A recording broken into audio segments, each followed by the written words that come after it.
listen, I love pro wrestling. I love it. It really, I genuinely love all aspects of wrestling. I have no, I don't have any ill will towards a company. Yeah. I don't care, about this crazy AEW versus WWE thing. I think it's bonkers. I think that whole thing is bonkers. Mm-hmm. I think it's become a sick obsession for people to pick sides. It's very toxic. It's very toxic because we're tribal. Listen, man, the last 6 years in this world, we've seen how tribal of people we are. Yeah. So I'm very disconnected from that shit. I really am. I really don't care for it. I don't care for one side to beat another side. I just want good wrestling. That's all I want. And when it's bad, guess what? If the day comes and I don't want to do this anymore, I'm not going to do it. I'm not going to talk about wrestling ever again. I honestly, Rich, and I hate saying this, but if the day comes, we sit in the studio, we do a show, and we're like, this isn't working.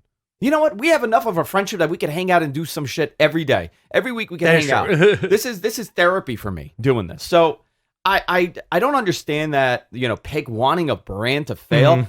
NXT, I want it to do well more than anything else. Because it's another great product on television.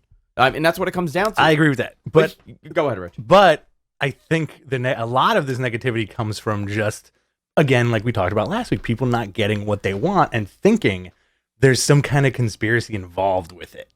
Yeah. And then taking those conspiratorial thoughts and making really awful takes, like a lot. Let's be honest here. A lot of folks' social media hot takes on pro wrestling are completely obtuse and nonsense. So here's one, right? This guy's been on my ass, and I never do this, but I mean, this is a great example of this, right? Yeah. I'm starting to think Zarian is a pay Tony Khan shill. By the way, Tony, I'm gonna see you probably in Chicago. I'll probably most likely run into you at one of these events. We have a lot of mutual friends. I would love to be your shill. All right, I don't care. I'm not a journalist. Pay me. No, I'm joking, by the way. But yeah, I'm not joking. But I am joking. I'm not joking. Listen, man, I think I think that whole thing is bizarre, right? Like pay Tony Khan shill, WWE shill. It's stupid. I'm just looking at the stuff this guy's sending you to, and it's ridiculous. So I'm like, I don't want to go into it, but every claim that you've made regarding TV executive working with WWE has been negative. Yeah, because they're not very thrilled. Nah, I'll tell you that. Like, it's not. They're not like, oh, we're gonna cancel them. Like nothing like that. But you know what? You're paying $1 billion freaking dollars. You kind of want it to do better. It's money shit. It's all money shit. And that's the stuff I'm talking about. I'm covering the business end. I have no opinion of this. Right. I'm not doing a forensic deep dive on their P&Ls, which I would love to, by the way. Oh, boy. You want me? That's my porn, by the way. You want to give me the P&Ls. If you want to knock me out, that is easier than chloroform. Give me the P&Ls. Give me the budgeting. Give me the marketing, allocation. Folks have to think, like so-and-so person is under pressure to see this deal through and make it happen for their overlords, right? Yeah. When that shit don't happen, that's when you hear stuff like that. Like, hey, listen, like this is not what we agreed to. Let me just say, Wrestle Scoop, I don't pat myself on the back with any of this shit, except for Rich, and then I'm just an egomaniac around him. But Andrew Zarian solidified himself as the most trusted source. You know why I'm trusted? Because I don't give a shit.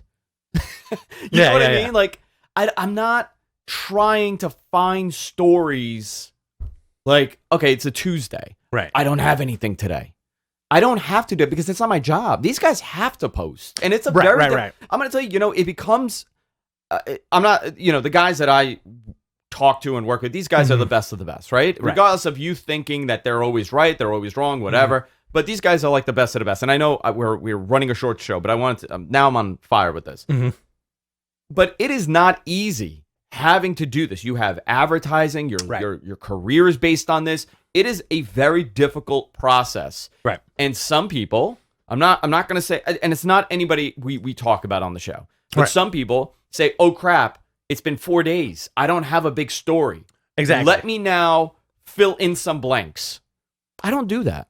Well, I also think it has a lot to do with the fact that neither you nor I are sneaky when it comes to this stuff. No, I don't. Listen, man. But I think that's a lot of that other stuff that we're not involved in. We're not journalists. No, and what are we doing? It's pro wrestling, guys. Right. It's fun. It's supposed to be fun.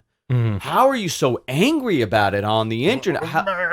It's men oiled up, rubbing on each other. Yo, man, dudes touching dudes. Women pulling each other's hairs and being slapping each other and punching each other and hitting. Guys getting hit in the head with chairs. Commentators getting pied in the face. Exactly.